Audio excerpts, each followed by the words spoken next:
no ha avanzado en algunos aspectos sociales, digamos, en la última generación, pero uno donde yo creo que los avances son más o menos innegables es en el tema de salud. Yo no creo que estemos viviendo, como lo han dicho algunos participantes en este debate, algunos que tienen una voz importante, el peor momento en la historia de la salud en Colombia. Pero tenemos dificultades y la reforma apunta a algunas de esas dificultades. Estas son las encuestas de opinión. Ustedes ven los noticieros todos los días de la satisfacción de la gente con el sistema, con la falta de oportunidad y la falta de calidad en los servicios. Aspectos que son, creo yo, aquí no tengo la grafiquita, ¿cómo está? Tenía una grafiquita que señalaba el tiempo promedio que transcurre entre el diagnóstico del cáncer y el comienzo de la atención, que era más de un año para niños con leucemia. Esto es inaceptable, vuelvo y repito, éticamente. Tenemos esta gran dispersión regional de los recursos. Les doy solamente dos ejemplos de mis visitas a diferentes municipios del país, cosas que son inaceptables y que tienen que cambiar. El municipio de San Onofre, que tiene más de 20 corregimientos, es el tercer municipio por extensión geográfica del país. Hay 13 EPS de régimen subsidiado, operan solamente en la cabecera municipal. El ruego de la gente, la súplica casi, era que las EPS del subsidiado fueran a un corregimiento que quedaba a una hora de la cabecera municipal a entregar medicamentos, porque la gente no podía trasladarse de los diferentes corregimientos, vuelvo y repito, la cabecera municipal. Y lo hacían impunemente. Se aprovechaban de las barreras geográficas para aumentar sus ingresos. Eso no puede pasar. San José del Guaviare, estuvimos por allá en el 3 de noviembre del año pasado, acababa de llegar una EPS del régimen subsidiado también, con familiar Huila. Abrió una oficina, ya había afiliado más de 10.000 personas, no tenían ninguna red y las personas no tenían ningún acceso, en este caso el sector de salud. Y eso no puede pasar, y esta dispersión que ustedes ven aquí, partió en parte de eso. Las EPS iban y había negocios muchas veces de recaudar la unidad de pago por capitación sin preocuparse por la existencia de redes que garantizaran un acceso efectivo a la gente. Eso está allí, eso tiene que cambiar. Y una reforma que no apunte a resolver estos problemas no va a hacer absolutamente nada. Todos vamos a perder el tiempo. Hemos tenido un debate que yo animé por una respuesta que di de manera rápida en una entrevista donde yo me di cuenta de un hecho trágico en el trabajo mío, es que tengo mucho más poder simbólico que real. Entonces le dije por allá y a mi amada que esta, para mí, en mi opinión, era una crisis más financiera que crisis de salud pública, queriendo enfatizar un solo hecho, queriendo transmitir un sentido de urgencia, queriendo decir la crisis financiera se podría traducir en una gran crisis de salud pública, pero enfatizando, creo yo, un hecho que también es cierto, y es que todavía los indicadores de salud pública del país, mirados de manera general, no demuestran una catástrofe, una gran crisis.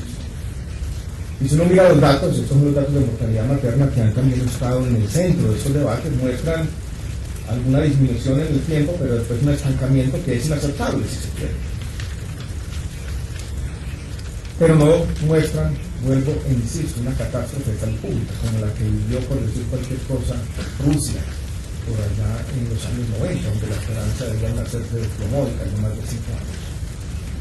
Eso no lo ha vivido el país. Y muchos de los indicadores han mejorado. Por ejemplo, me extraña que en este debate no se reconozca cómo nuestro plan ampliado de inmunizaciones ha venido creciendo, y hoy en día es uno de los mejores años de la vida.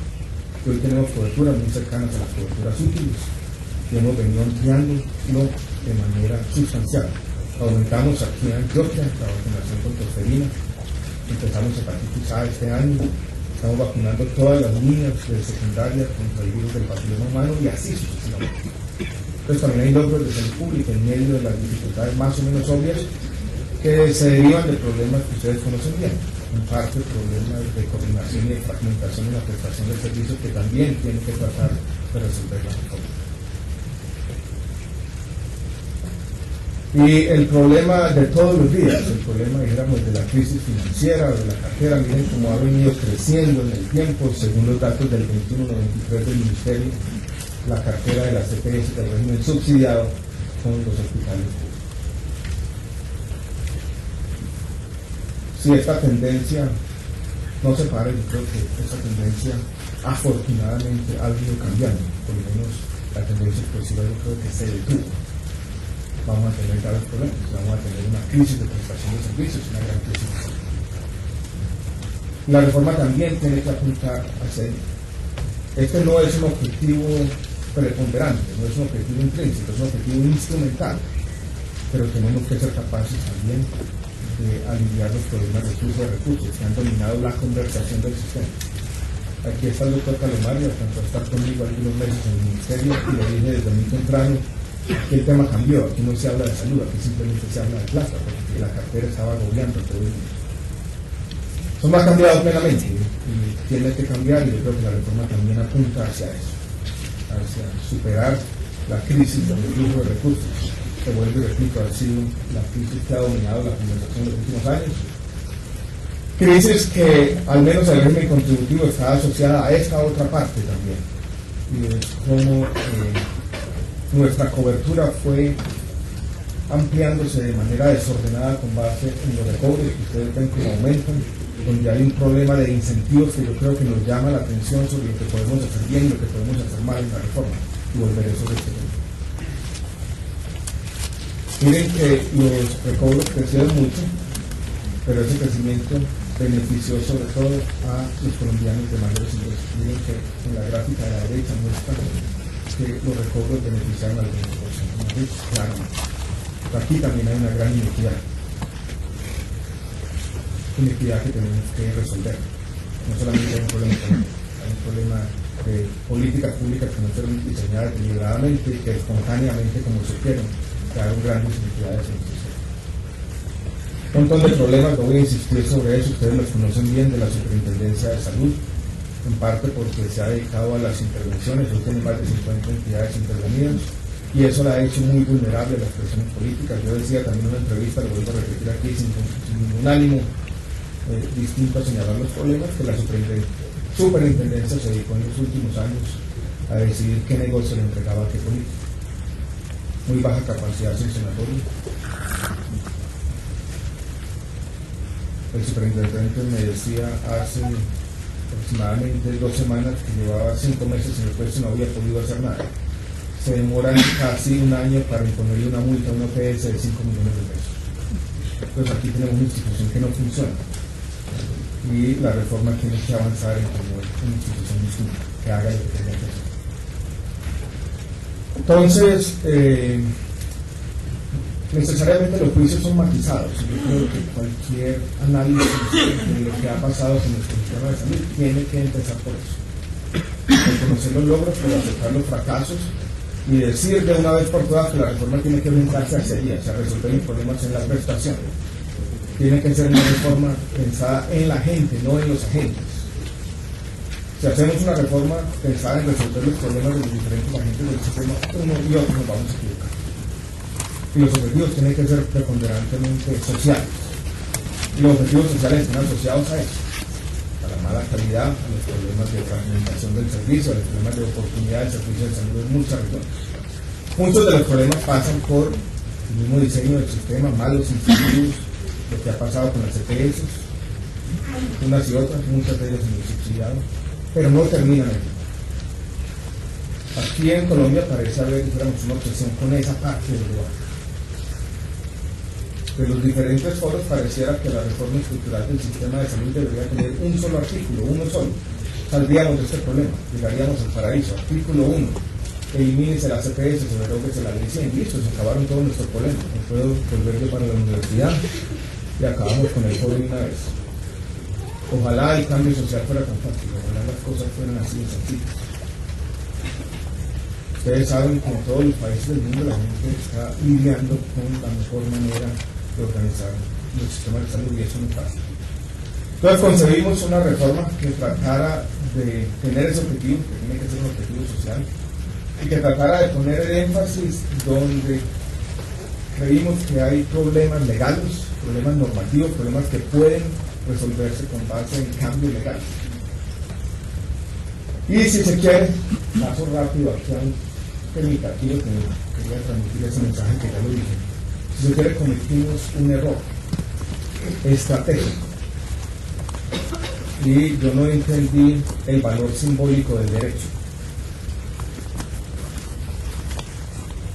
No mencionamos el tema de atención primaria en salud. Me han dicho muchas veces, ¿por qué no está el tema de atención primaria en salud? Y les doy la respuesta sincera. No está porque creemos que con la norma que tiene la 1438 es suficiente.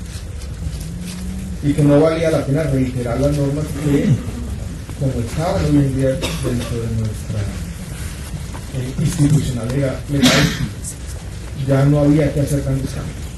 Pero nos hemos dado cuenta, y yo creo que eso es una lección aprendida en estos últimos días del debate, de que la gente quiere ver, dijéramos, una norma más o menos completa, y que quisiera ver el tema de atención primaria en salud mencionado en la reforma por el simple hecho de que eso tiene un valor simbólico, y que mencionarlo allí básicamente lo ubica como una de las prioridades de política pública, que fue difícil para nosotros en el Ministerio transmitir el mensaje de que seguía siendo prioritario a pesar de que no estaba mencionado explícitamente en la ley. Pero lo vamos a hacer, y si se quiere podemos aprovechar esa mención para hacer algunas modificaciones legales pertinentes. Lo mismo podría decirse de algunos de los temas de salud pública, que no están mencionados muchos de ellos explícitamente porque creímos que estaban recogidos en algo que voy a mencionar más adelante, y es el tema de cómo vamos a remunerar a algunos de los sectores por resultados, y ahí en esos resultados los temas de salud pública iban a jugar un papel preponderante, y además en la organización de las prioridades, sobre todo en las acciones colectivas, vamos a publicar en las próximas semanas el Plan Nacional de Salud Pública, que iba a ordenar las acciones en los territorios. Entonces creímos que esas dos cosas eran complementarias, no se mencionaron de manera muy explícita, pero vuelvo y repito, reconozco que ese valor simbólico del derecho es importante, y reconozco que las leyes no solamente juegan un papel de cambio normativo, sino también de pedagogía social. Entonces vamos a incluir también los temas de salud pública, sin caer en el fetichismo legal tampoco, porque vuelvo y repito, yo creo que también como agentes políticos tenemos una responsabilidad ante la sociedad. Los políticos pueden hacer promesas en las campañas, pero yo creo que las leyes no pueden ser simplemente leyes denunciadas, sino que son leyes que apunten efectivamente a resolver los problemas. Porque hemos tenido muchas leyes que simplemente plantean objetivos generales. Hay otro elemento, digamos, de los principios que vale la pena poner de una vez sobre la mesa para entender la norma como la concebimos inicialmente. Y es un punto que llamo de flexibilidad. Alguien me decía en una interacción hace algunos días que el proyecto 210, como estaba concebido, era muy etéreo. Yo creo que tenía razón. Yo quisiera utilizar un adjetivo menos peyorativo, yo lo llamo flexible. Flexible en un doble sentido. Reconoce primero que en este país hay muchas realidades y que tenemos que ser capaces de tener una norma donde quepa Medellín y Bogotá, pero donde también quepa Guarani. Y eso no es fácil. Eso implica que hay porcentajes que aparecieron en leyes previas que hacían daño, porque de alguna manera desconocían esas grandes heterogeneidades regionales. Pero tienen que ser flexibles en otro sentido, no solo en el sentido más o menos obvio que es un país heterogéneo, sino en un sentido, digamos, más interesante. Y es que esta ley nos tiene que permitir hacer una especie de calibración de ciertas cosas. Te doy un ejemplo específico. Vamos a pagar por resultados. Si nosotros decimos de antemano, yo quiero que los nuevos gestores de servicios de salud se remuneren por resultados en un 30 o 25% o 40%, y de esta manera, con estos indicadores, nos vamos a equivocar. Porque esa calibración es una calibración que se tiene que hacer sobre la marcha y tiene que estar basada en un aprendizaje social. Y algunos de los indicadores que vamos a escoger van a estar basados inicialmente en un solo criterio, la información que es más fácilmente disponible. Pero a medida que aprendamos a hacer esto, los indicadores van a cambiar y seguramente vamos sobre la marcha a hacer esto distinto, hasta que lleguemos a un punto más ideal, donde buena parte de la remuneración dependa de eso, de los resultados en salud, y los gestores de servicios de salud se conviertan en lo que queremos que sean, los guardianes de la salud de la población. Pero necesitamos flexibilidad. Yo creo que los porcentajes de marca que tienen un sentido, dijéramos, político interesante. Y que yo creo que cuando hay poca confianza, dijéramos, en lo que pueden hacer las autoridades o el ministerio, es mejor dejarlo en la ley para que quede plasmado de una vez por todas. Pero así, yo creo que pueden, si uno lo pone un porcentaje fijo, lo hace parte de ese contrato social desde el comienzo, que el aprendizaje social muestra que ese no es un porcentaje que nos permite hacer las cosas como queremos hacerlas, vamos a tener problemas, vamos a tener que volver a cambiar la ley. Entonces entiendan que esta es una norma, bueno, aceptemos el calificativo, TREA, pero es deliberadamente TREA. Es flexible no por pereza, no porque no quisimos hacer las cosas, sino porque creemos que lo que queremos hacer es definir esas reglas de juego, pero las reglas de juego tienen que ser generales. Porque vuelvo y repito, esta es una construcción colectiva en un doble sentido, no solo en el sentido de la ley, que la vamos a hacer entre todos, sino en el sentido de lo que viene, más difícil después de la ley sea aprobada. Porque los resultados en salud, lo que queremos, en última, los buenos resultados en salud son el resultado de cientos de miles de decisiones que se toman todos los días en cada hospital, en cada lugar de Colombia. Y esas reglas de juego, vuelvo y repito, tienen que ser flexibles porque hay cosas que no sabemos de antemano. El hombre planea y Dios se ríe, dice por allá en todo el judío. Cambiar no es fácil, solamente en ensayo y error es la única manera de ir mejorando poco a poco. Ya digo bastante de los objetivos. Hay otro objetivo que tiene que estar aquí. Y en esto todos tenemos que ser, dijéramos, responsables, y de pronto no lo hemos sido, porque esto ha sido un sector donde el debate no ha sido fácil, casi sobra decir. Y es, tenemos que aprovechar de pronto esta ley o esta reforma para construir un poco más de confianza y legitimidad. Si no lo hacemos así, yo creo que también habremos fracasado. Si esta ley se concibe simplemente como un capricho del gobierno o de algunos pocos legisladores, construida en contra de los intereses de mucha gente, va a ser una ley que va a ahondar los problemas de legitimidad que hablamos hace poco. Por eso estos pasos son tan importantes, porque esto tiene que ser basado en esa democracia deliberativa, en esa conversación. Entonces, legitimidad y confianza como no objetivos ni siquiera instrumentales, estos son intrínsecos, primordiales.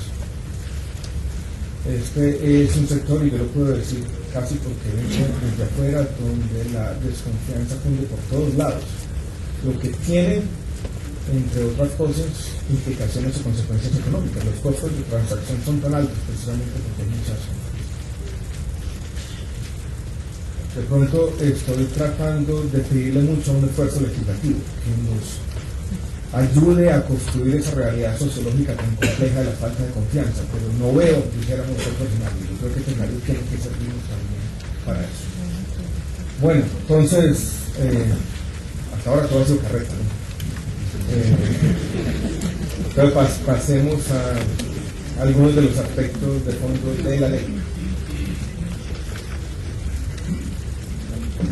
Y quiero hablar de 4 elementos: del fondo Salud Mía, del plan de beneficios que llamamos el plan, el nuevo pozo, el plan integral, de los nuevos agentes articuladores, los sectores de servicios de salud, y decir algo sobre la prestación del servicio y las áreas de gestión.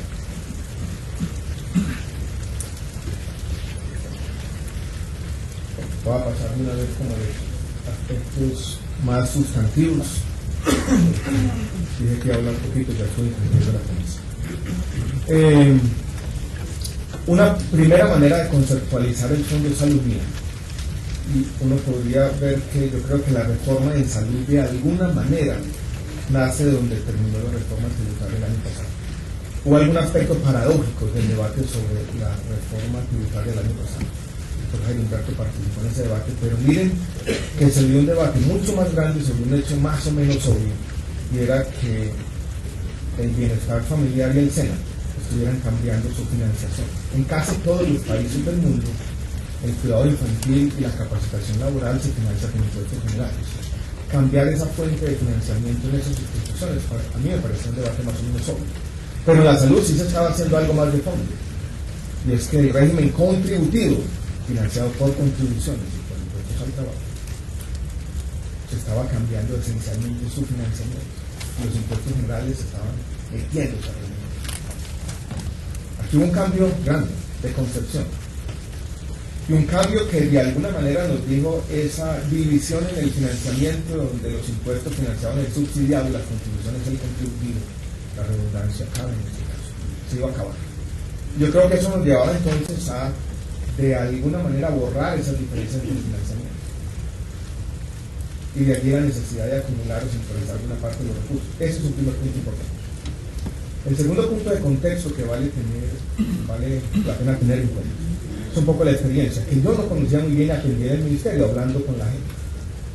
Y es la experiencia con un fondo virtual concebido, dijéramos, con unas ideas de reforma del Estado muy en boga por allá en los años 90. Estado mínimo, un fondo virtual donde uno delegaba ciertas funciones básicas, en este caso un administrador fiduciario. Y el Estado hizo eso, le entregó al administrador fiduciario, en el fondo a un manejador de portafolios, unas funciones que iban mucho más allá de la administración de portafolios, funciones de auditoría de un montón de cosas. Y pasó algo complejo, que el sistema ha sufrido en los últimos años. Y es que en algún momento ese administrador fiduciario, que era inicialmente un consorcio de muchas fiduciarias privadas, dijo, ya no voy más, los riesgos míos son muy grandes. Esas funciones que me delegó el Estado ya no puedo hacerlas, y se fueron. Y las capacidades que estaban allí acumuladas se perdieron. Y eso causó grandes traumatismos a la operación del sistema, que fueron no muy visibles para todo el mundo, pero ahí estuvieron. Después se traen otros fiduciarios del Estado, que son quienes conforman este consorcio de SAI. Y los tipos han dicho de manera clara, nosotros estamos aquí por un ratito. No podemos administrar los recursos de la salud de manera infinita. Eso yo creo que lo que muestra claramente es que el Estado había delegado unas funciones indelegables y las teníamos que asumir. Entonces yo creo que hay un punto que no debería ser polémico de esta propuesta, y es que la salud debería administrarse en un fondo que acumule todos los recursos, porque la distinción entre los del subsidiado y el contributivo se perdió, y que tenga personalidad jurídica, que sea una empresa estatal. Sobre eso yo creo que nos podríamos poner fácilmente de acuerdo. Ahora, una vez lo creamos, uno puede entonces empezar el debate sobre qué funciones debería tener. Y las funciones que hoy en día estamos consiguiendo en la propuesta para Salud son las funciones de afiliación, de recaudo de una parte de las contribuciones, porque creemos que algunas de las EPS fueron capaces de recaudar, otras no. Y hemos tenido muchos problemas también en la afiliación y en el manejo de la base de datos. Pues que el Estado debe centralizar necesariamente las funciones. Y tenemos también la facilidad de la función de giro directo a los hospitales públicos, generalizando lo que hoy en día se hace en el régimen subsidiado a todo el sistema, por varias razones, por un tema, si se quiere, de control, como una respuesta a los problemas de desviación de recursos y de flujo de recursos, y como una forma, si se quiere, de romper con un pasado problemático. Hay dos aspectos muy problemáticos de la ley 100, si se quiere, en retrospectiva, donde todo es más fácil de juzgar. Hay un artículo que no recuerdo cuál, puede ser el 148, alguien me corrige, el que decía cualquier persona, cualquier entidad puede ser una EPS. Yo levantaba la mano y podía ser una EPS. Y a la EPS se le giraba una liquidez, se le giraba la UPC, y no existe un régimen de inversiones hasta el año 2007-2008. Entonces esa persona que levantó la mano, pues invertía en cualquier cosa. Y eso yo creo que causó muchos traumatismos, acabó con buena parte de la legitimidad del sistema. Tuvimos el caso Salud, esa lista grande. Yo creo que el giro directo es en parte una respuesta a eso, y es en parte una respuesta también a un ejercicio que comenzamos a hacer, lo que se llamó el decreto de habilitación, que nos mostraba que las inversiones de reservas técnicas, si se quiere, los requisitos de capital, iban a ser muy grandes, iban a ser imposibles en este momento. Entonces teníamos que también centralizar una parte de los recursos en un momento de grandes dificultades, de lo que uno podría denominar una quiebra sectorial. El tema del giro directo a los hospitales ha sido criticado con un solo argumento, que es un argumento que tiene mucho de cierto, y es desconfianza sobre la capacidad operativa del Estado, y eso lo tenemos que hacer bien. El caso de Colpensiones es, aquí dijéramos, un llamado de atención. Aquí hay un reto operativo que no podemos ganar. Ha sido criticado de otra manera que me parece que no es tan cierto, y está basada más en el desconocimiento, de pronto en la falta de claridad nuestra. Y es que es un fondo centralista, donde se está centralizando el gobierno nacional en Bogotá un montón de funciones. No es así. Los recursos del régimen subsidiado, en particular los recursos del Sistema General de Participaciones, que hacen parte del fondo, mantienen y conservan como tiene que ser su titularidad regional. Ahí están, pero son de los municipios, están simplemente siendo guardados para ser girados de manera ordenada a los territorios, a los municipios y departamentos. Aquí no hay un esfuerzo de centralización, hay un esfuerzo distinto de control y de gestión. Y hay una última función que tiene el Fondo Salud Mía, que tampoco se ha entendido bien, es una función de reaseguro. o de generalización de lo que se conoce como la cuenta de alto costo, los mecanismos de compensación ex post, que son muy importantes por razones que voy a tratar de explicar en unos minutos. Pero aquí hay un reto operativo importante para el Estado, pero yo creo que hay cosas que necesariamente teníamos que hacer en cualquier momento de la reforma, que hay otras que tenemos que aprender a hacer bien. Quiero llamarle la atención sobre este elemento fundamental. Y yo creo que si aprendemos a hacer las cosas bien, y este fondo comienza no solamente a acumular la plata, sino a acumular información sobre cuánto cuesta, en qué nos gastamos la plata de la salud como sociedad, vamos a poder hacer cosas que hoy en día son mucho más difíciles. Vamos a tener primero precios de referencia, que nos va a permitir tener una mejor salud. Y vamos a poder, si se quiere, más adelante, meternos en un tema muy complicado, pero que ha estado también, o ha hecho parte del debate en los últimos años, que es un tarifario. Como parte del aprendizaje que tuvimos con la elaboración del proyecto, tuvimos una teleconferencia, recuerdo, con un grupo de expertos internacionales, y yo mencioné la dificultad de la economía política del Estado controlar algunas de las países. Espero que había algunos de estos expertos que salió y nos dijo: no sean ingenuos, tarde o temprano van a tener que tener algún control. Todos los países del mundo lo están haciendo. Y lo que tienen que hacer es generar la información y la capacidad para tomar una decisión. El hecho no es hacerlo o no hacerlo, el hecho es hacerlo bien. Y yo creo que esa línea avanza en esa dirección de poder hacerlo bien, pero no es una agenda para el año entrante ni para el año 2015, es algo que va a tener necesariamente que tomar en cuenta. Yo creo que ya he dicho todo. Les dejo la presentación un poco de manera más telegráfica, más resumida, sintética.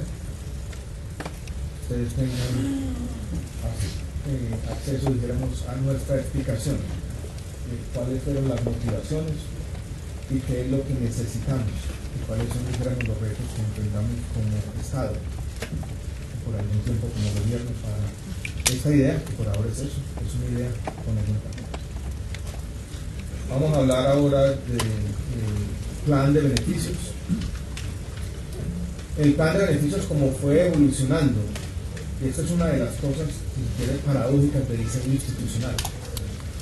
La ley 100, su desarrollo ulterior, lo que pasó en los últimos 20 años, yo diría, y esto de pronto es una afirmación no muy sustentada, pero es metafísica, entonces no puede probarse ningún cosa.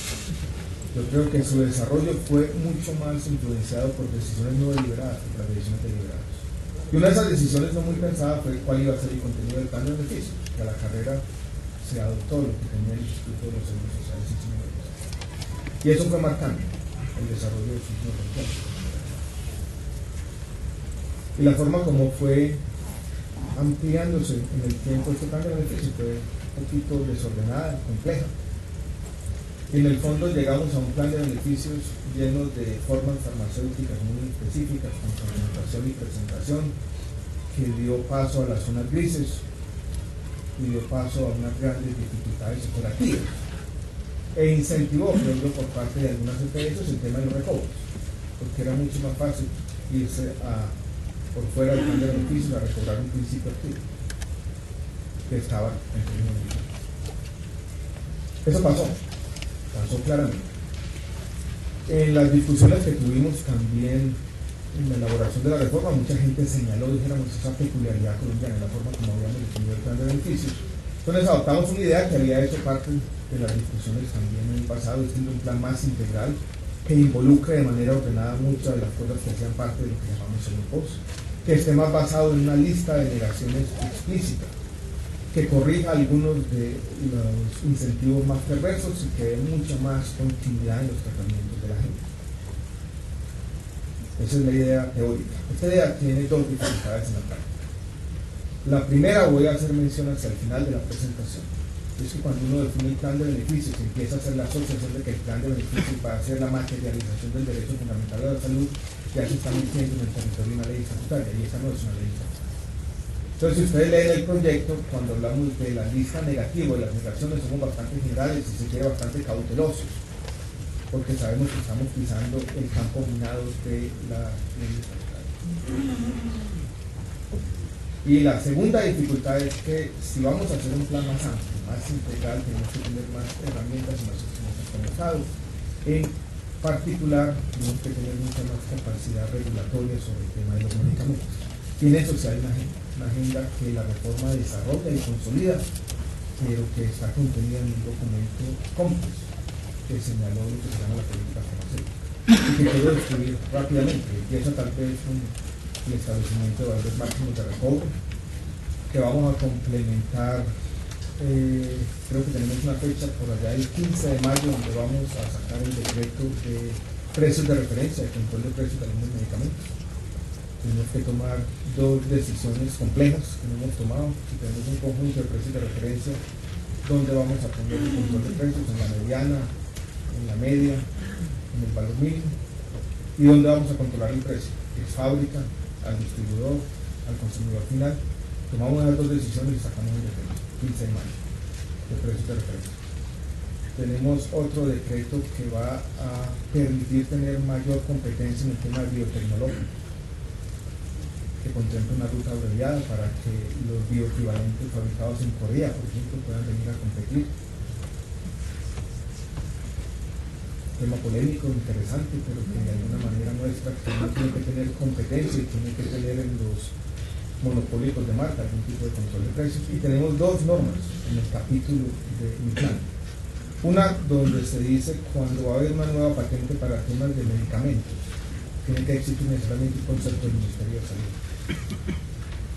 Hay otra norma de información también sobre estos temas, hay otra más polémica que elimina la Comisión de Precios de Medicamentos, para de alguna manera acabar con un diseño institucional interesante donde estaban sentados en el Ministerio de Comercio, el Ministerio de Salud, una especie de compensación entre los temas de salud pública y los temas empresariales, con la presidencia, con una especie de árbitro entre esa puja de intereses.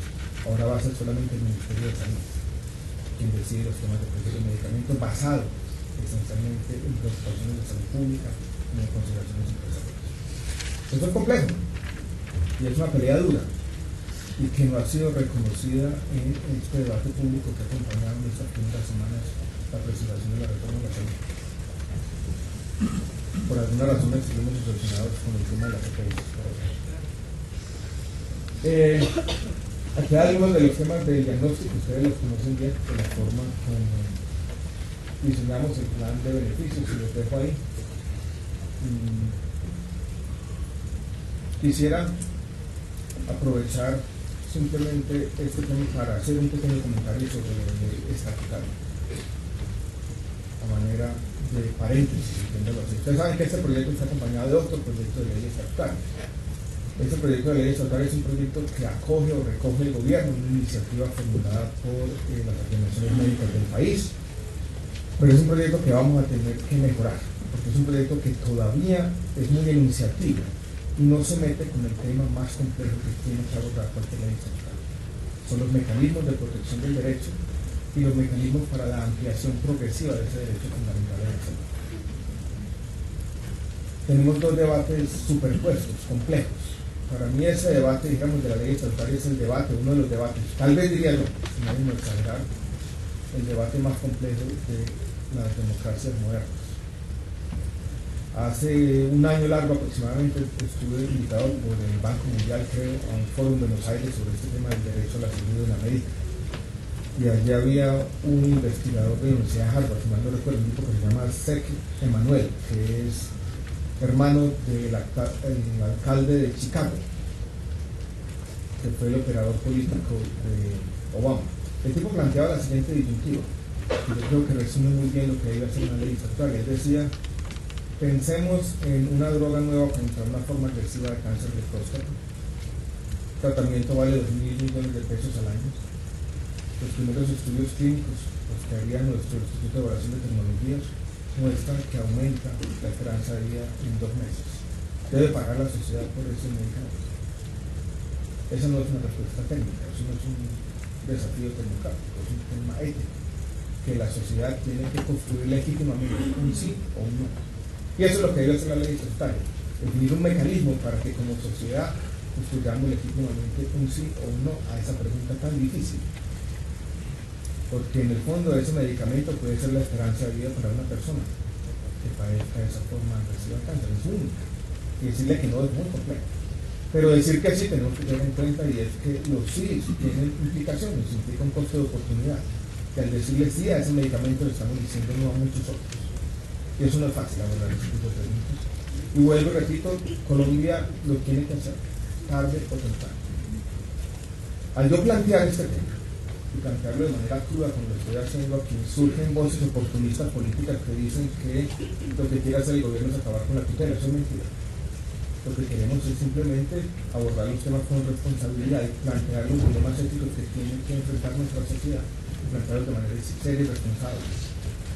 No caricaturizarlos, dijéramos, a la luz del debate político con pendejadas. Pero esto, dijéramos, no es fácil. Vamos a presentar, con base en los 14 puntos que los médicos, un proyecto de ley estatutaria, que entre otras cosas va a contemplar ese tipo de mecanismos. Seremos capaces de dar esto en serio en los incentivos y cuál va a ser el papel de un articulador. Tal vez un primer punto que yo quisiera poner sobre la mesa es el siguiente. Si aceptamos que el modelo debe ser un modelo de aseguramiento, no debe ser un sistema ofertista, sí debe haber aseguramiento. Eso nos lleva, yo creo, que a aceptar de manera casi inmediata que debe existir una y si aceptamos eso, si debe existir un agente, tenemos que pensar entonces seriamente cuáles deben ser los incentivos. ¿Cuál es el problema si el agente es simplemente un agente, dijéramos, asegurador puro? Yo creo que los problemas son estos, en mi opinión, y esto es un tema bastante complejo. El primero es un tema casi que de economía política. Si es un agente asegurador puro, la gente va a empezar a razonar de la siguiente manera: cualquier negación de servicios implica un aumento de la utilidad de ese agente público. Y entonces existe, se refiere como un núcleo de ilegitimidad, suspicacia permanente, incluso si algunas de las negociaciones tienen justificación. Ese es un primer tema. Hay otro, dijéramos, más complejo, y es que del otro lado algún ATS nos va a decir, pero nosotros más que nadie tenemos incentivos en que la gente esté sana. Tenemos que hacer, vamos a hacer la gestión de riesgo para de esa manera entonces empezar a tener unos costos menores. El problema es que eso es parcialmente cierto, no es cierto del todo, porque los incentivos han sido y son más a la selección de riesgo, más a deshacerse de los pacientes más costosos que a la misma gestión de riesgos, por un hecho ineludible, y es que el 1% de los pacientes explican casi el 50% de los costos. Entonces los incentivos como están, yo creo que no funcionan, y parte de los problemas, yo creo que surgen de ahí, de que los incentivos a las EPS han estado mal puestos, y muchas de las negaciones de servicios, esas metodologías son de verdad. Entonces planteamos un diseño distinto, que tuviera 4 elementos que quiero poner sobre la mesa. Primero, ya no manejan los recursos directamente, los recursos van a ser tirados del Fondo de Salud Mía a los hospitales.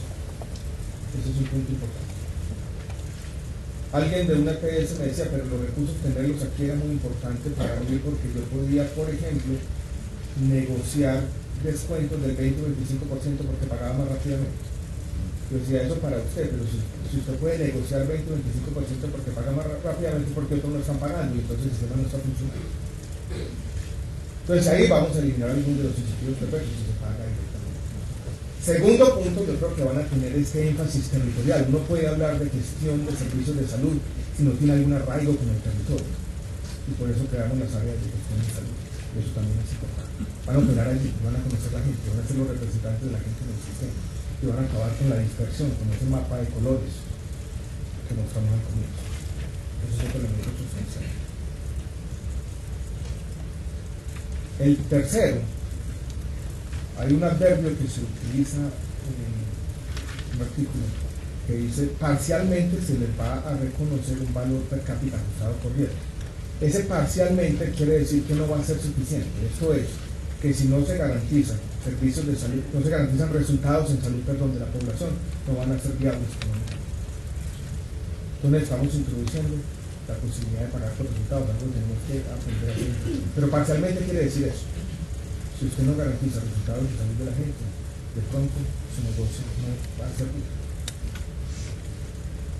Y el otro elemento es el elemento es el tema de los mecanismos de compensación ex post, que tenemos que refinar. Estamos pensando en uno de reaseguro, por ejemplo, que diga si un paciente a usted le cuesta más de 150 o 200 millones de pesos al año, el 80% de ese paciente va a ser cubierto directamente por salud, para que usted no haga tanta selección de riesgo, sea más de una gestión. Estamos creando un monstruo, si se quiere, porque tiene una doble camiseta. Tiene que garantizar los resultados en salud, pero tiene que tener algún tipo de incentivo para cuidar los recursos también. Y yo creo que cualquier agente articulador va a tener que tener esa tensión en su esencia. Por eso lo hemos. Va a ser muy difícil no tener, dijéramos, esas dobles funciones, a veces contradictorias, a veces difíciles, pero tienen que estar ahí. Estuve la semana pasada, dijéramos, en una ciudad de Colombia, no voy a decir el nombre por lo que les voy a contar. Estoy hablando con el gerente de un hospital público y él nos presentó un plan como parte, digamos, un anticipo del plan o del programa de saneamiento fiscal y financiero. Una de las formas que nos daba para aumentar los ingresos era la forma como ellos iban a cambiar la codificación de ciertos procedimientos. Entonces estaba diciendo, yo voy a hacer esta gastrostomía, antes la estaba codificando de esta manera, pero ahora le voy a meter esto, le voy a meter lo otro, le voy a meter lo otro. No quiero hacer ningún juicio ético, pero básicamente lo que eso, pues, el tipo entonces decía, de esta manera yo puedo aumentar el costo de este procedimiento, lo puedo multiplicar por 5, ya no me van a pagar 2 millones, sino 10 millones de pesos. Si uno no tiene del otro lado una persona que diga, ¿qué me están cobrando? Eso es esta cosa que da aquí. Los recursos dijeron del sistema no van a alcanzar. Y alguien ha dicho, ¿por qué no tenemos unos administradores públicos? Alguien que simplemente le describamos de manera exhaustiva cuáles son las labores que deben hacer los articuladores, que los hagan, que hagan lo que tengan que hacer. Lo que me da miedo, y vuelvo y empato con algo que dije que iba a decir, es que volvamos a revivir la historia de los recobros, donde todo el mundo se pone de acuerdo para comprar la lista. Por eso es que decimos, los agentes, los articuladores, pueden disfrutar de algunos de los excedentes que sobran en su caso. No es porque yo quiera hacer, dijéramos, una defensa de las utilidades, ni porque esté defendiendo el mercado, ni porque me quiera meter en un debate ideológico en el que estuve metido por mucho tiempo y que ya no quiero volver a ver. En 1736, el estudio de la riqueza de las naciones, el lucro individual es consistente con el bienestar social, y llevamos más de 200 años peleando sobre sí, no es esa idea, no va a haber un debate ideológico, va a salir de ese pantalón ideológico. Lo que quiero es que nos concentremos en un asunto más pequeño, y es cuáles son los incentivos que tenemos que entregar a los articuladores para que hagan los cosas, para que brinden resultados en salud, pero para que también parcialmente, porque no puede ser totalmente, garanticen la sostenibilidad. No es ideológico, pero simplemente pensemos en cuáles son los incentivos correctos, que están suficientemente generales en la ley como para ir construyendo algo. No es fácil, pero yo creo que como está diseñado, sin manejar la plata, operando en el territorio, donde exista algo de resultados en salud, pero que también tengan incentivos para proteger los recursos que son de todos. Creo que la cosa puede funcionar y podemos encontrar esa manera de hacerlo. Que resolvamos algunos de los problemas que planteamos de la presentación. Esa es la idea. Aquí, dijéramos, hay una lista más o menos exhaustiva. Esto ha funcionado bien porque yo no he repetido lo de la presentación. Ustedes pueden complementar lo que estoy diciendo con lo que aquí escrito de manera más explícita.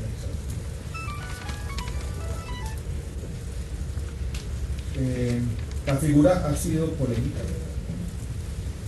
Las críticas, dijéramos, han estado en un doble sentido.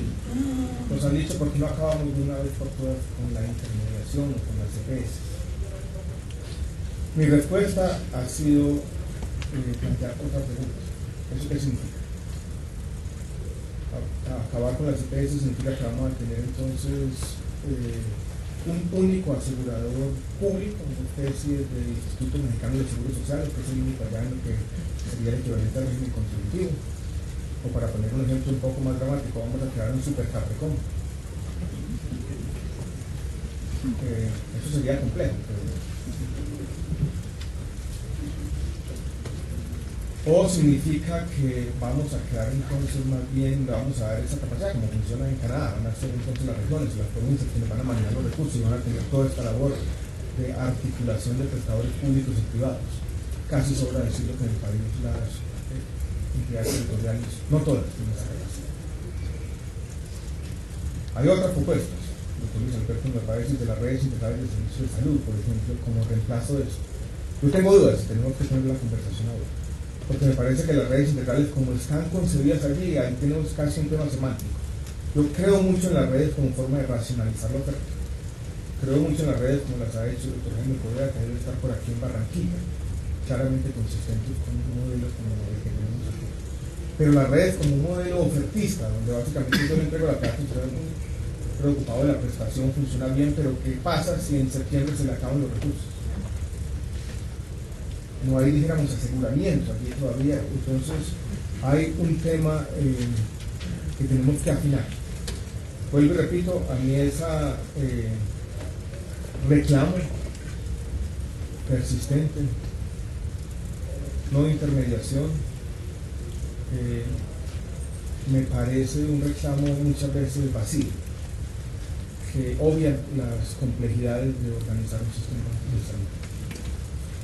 Hemos concebido otros dos elementos, uno no polémico, el otro sí, y es que las entidades territoriales puedan constituirse en gestores de servicios de salud si cumplen algunas condiciones. Pero no las vamos a dejar como los únicos gestores de servicios de salud en el régimen subsidiado. No intentamos crear un monopolio público, y eso me parecería una forma de segregación absurda. Donde usted básicamente dice, bueno, el régimen subsidiado para la población más pobre del país creamos un monopolio público, tanto en la gestión, en la articulación como en la prestación, mientras para los colombianos de mayores ingresos, con una mejor condición socioeconómica, tenemos competencias de agentes contractuales. Yo no creo que eso sea una buena propuesta. Y estamos también, para volver sobre el tema de la heterogeneidad, planteando que en algunas regiones de Colombia estamos trabajando en un plan piloto en Guainía y en San Andrés. Pueden existir, ahí sí, modelos especiales, distintos, pensados más en un sentido ofertista, poniendo énfasis en el modelo de atención. Estuve en Inírida hace aproximadamente un mes y medio y las condiciones son distintas. Allí hay puestos de salud que quedan a 30 días de camino de la capital. Que hablar ahí de aseguramiento como está concebido aquí no tiene sentido. Lo que tenemos que tener es un modelo de atención que funcione bien, cómo vamos a dotar cada puesto de salud, cómo se van a comunicar entre ellos, cómo se va a hacer la remisión de Inírida y la licencia de Bogotá. Algunos operadores nos pueden ayudar en la consolidación de ese modelo. Eso hace también parte de esta propuesta. En el tema de la prestación hemos pensado entonces en el tema territorial donde operan, donde deben operar los gestores. Este es una división del país no socioeconómica, lo que uno podría llamar los ámbitos o los temas de servicios de salud. Ustedes ven aquí, por aquí habría algunas de las zonas especiales. Esto está basado en un ejercicio que hicimos con los RIPS, casi 400 millones, que nos muestra más o menos cómo se articulan las redes de prestación en el país. Pero esto puede cambiar y esto es un debate complejo. Ya en el Congreso yo estoy citado el martes y miércoles una comisión de ordenamiento territorial, porque cada que se mencionan estos temas hay una división distinta, se asocia la división político-administrativa, y esto tiene un contenido que va más allá, dijéramos, de la prestación de los servicios de salud. Pero esta es la primera propuesta, no está en la ley. En la ley no vamos a tener el mapa, esto lo tendríamos que definir regulatoriamente después de la ley, pero yo creo que es importante. Allí, y como ya nos está acabando el tiempo, planteamos dos cosas sobre el tema de prestación pública que son importantes poner sobre la mesa. Una, pedimos facultades extraordinarias para un tema muy complejo que yo le llamo la próxima crisis de la salud, que es el tema de la formalización de los trabajadores de la salud, sobre todo de las ESAs, donde hay entre 200 y 250.000 personas por formalizar, y tenemos que hacerlo bien, si no simplemente los incorpora en las plantas de manera o sin pensar mucho, que son trabajadores oficiales que por lo tanto tienen acceso o son beneficiados por las comisiones colectivas. Eso vale más de 2 billones de pesos al año, eso quebraría el sistema público de salud del país. Tenemos que hacerlo con cuidado. Hemos planteado la creación de una nueva categoría más flexible, el servidor de la salud. No quisimos, tenemos 14 artículos ya escritos, diseñados, no quisimos incorporarlos plenamente a la ley para no mezclar este debate, pero es un tema que tenemos que debatir en el Congreso. si pedimos facultades extraordinarias para hacer eso, o si damos ese debate también sobre la formalización. Como está, el proyecto 210 es pidiendo facultades. Y hay otro tema que tiene que ver con el nombramiento de los gerentes de los hospitales públicos, que nosotros estamos diciendo que deben ser nombrados nuevamente por los mandatarios locales. Es un tema complejo, pero yo les quisiera ya plantear ya casi para terminar con la siguiente dificultad. Muchas veces, y en economía, en profesión, se ha planteado muchas veces este debate, cómo crear instituciones independientes, blindadas de la política. Yo creo que esa agenda en materia económica ha sido más o menos exitosa, como el Banco de la República, la Comisión de Regulación. En los temas sociales y fiscales creo que no lo ha sido. Y sustraer de los mercados políticos, por ejemplo, la operación de un hospital que está tan metido en el tema social, yo creo que va a ser muy difícil. Y la apuesta que tenemos que hacer como sociedad es, vamos a dejar que los mercados políticos superen. Y si creemos en que esto puede ir mejorando, y que la descentralización se va a consolidar alguna vez, tenemos que ser capaces entonces de decir, le vamos a entregar a los mandatarios locales los instrumentos de gestión. Y si ellos son los que tienen que rendirle cuentas a la ciudadanía, que tenemos la capacidad, entre otras cosas, de mejorarlo técnicos también, para que así lo hagan y puedan hacer las cosas bien. Es un debate no muy específico sobre el meritocracia, yo creo que es un debate más general sobre si confiamos o no plenamente en la descentralización. Tenemos algunos elementos de inspección, vigilancia y control para darle dientes a la Superintendencia de Salud, algunos elementos de transición que contemplan el fondo de salvamento para salvar no las EPS, como se ha dicho, sino los hospitales públicos y otras normas que no voy a tratar de explicar en detalle. Simplemente quiero terminar con lo que comencé, con una invitación a que es una propuesta que yo creo que nos ha permitido ordenar el debate. La gente ya no está comparando el sistema actual con una utopía por allá que no existe, sino con esta propuesta. Y vamos a mejorar todos en esta propuesta.